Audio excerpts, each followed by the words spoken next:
అందరికీ నమస్కారం. Welcome to our channel. ఇంకేముంది, యుద్ధం గెలిచేస్తున్నాం. ఇంకేముంది, పాకిస్తాన్ని లెఫ్ట్ లెగ్తో లాగి ఒకటి తంతే అది పోయి సింధు నది వాటర్లో డుబుక్కని మునిగిపోతుంది.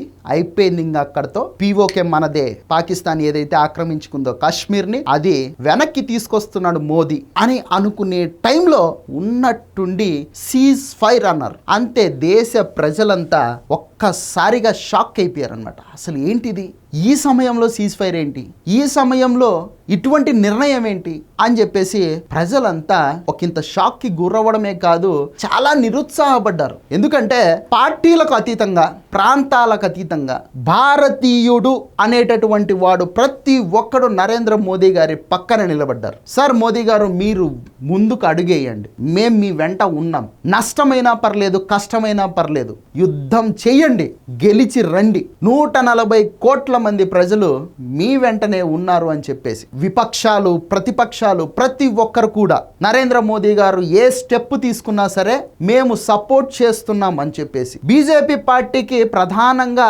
ప్రత్యర్థిగా ఉన్నటువంటి కాంగ్రెస్ పార్టీ నాయకులు కావచ్చు, అలాగే ప్రాంతీయ పార్టీలు కావచ్చు, ఇక ఎన్డీఏ కూటమిలో ఉన్నటువంటి భాగస్వామ్యులు కావచ్చు, ప్రతి ఒక్కరూ నరేంద్ర మోదీ గారిని సపోర్ట్ చేశారు. నరేంద్ర మోదీ గారి నాయకత్వాన్ని వాళ్ళు ఎంకరేజ్ చేశారు, కేవలం ఈ పాకిస్తాన్ మీద యుద్ధం చేసేటటువంటి ఈ విషయంలో. కానీ ఇక యుద్ధం మొదలవుతుంది.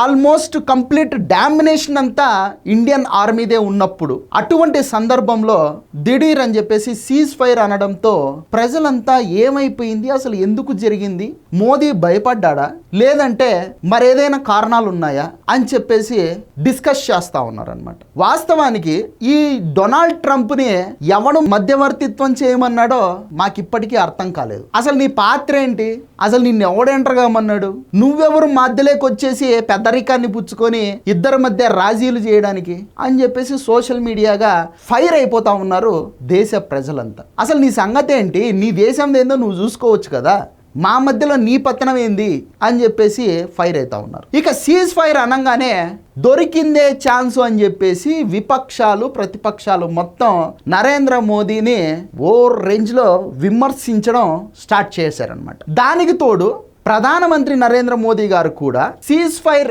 అని చెప్పేసి ఈ డొనాల్డ్ ట్రంప్ ప్రకటించిన తర్వాత ఆయన మౌనంగా ఉండిపోవడం, ఎవరు, మన మోదీ గారు, ఈ ప్రతిపక్షాలకు విపక్షాలకు మరింత అవకాశం ఇచ్చేశారు మాట్లాడడానికి, మొరగడానికి. సరే, తర్వాత ఫైనల్గా నరేంద్ర మోదీ గారు మాట్లాడుతూ ఏమంటారంటే, ఎవడు మధ్యవర్తిత్వం చేసినా సరే మేము తగ్గే ప్రసక్తే లేదు. పీఓకే, పాకిస్తాన్ ఆక్రమిత కాశ్మీర్, దాన్ని పాకిస్తాన్ మాకు తిరిగి ఇచ్చి తీరాల్సిందే, ఈ విషయంలో మేము తగ్గేదే లేదు అని చెప్పేసి పుష్ప రేంజ్లో ఆయన చెప్పడం జరిగిందనమాట. ఇక ఆయన మాట్లాడుతూ కేవలం ఒక్క పీఓకేని మాత్రమే కాదు, ఉగ్రవాదులను కూడా భారతదేశానికి అప్పగించి తీరాలి అని చెప్పేసి నరేంద్ర మోదీ గారు మళ్ళీ స్పష్టంగా చెప్పడం జరిగింది.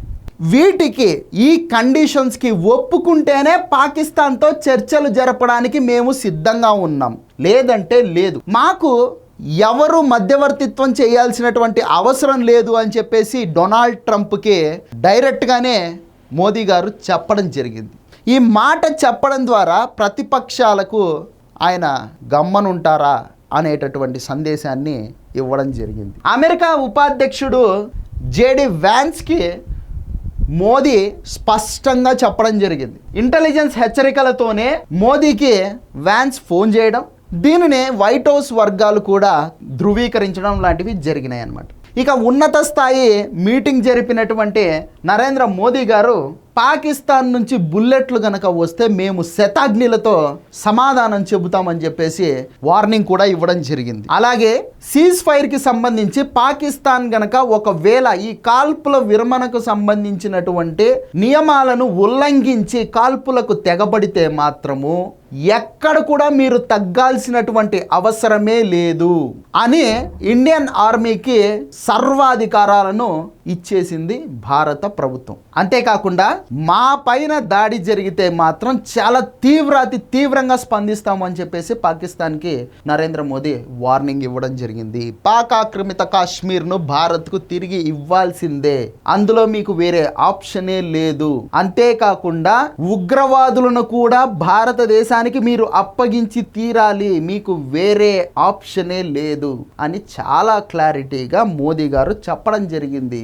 శాంతియుతంగా మాట్లాడుకుందామా లేదంటే రక్తం చిందించుకొని మాట్లాడదామా అనేటటువంటి నిర్ణయం ఇక పాకిస్తాన్ తీసుకోవాల్సింది. భారతదేశం అడుగుతున్నది చాలా న్యాయమైనటువంటి కోరిక.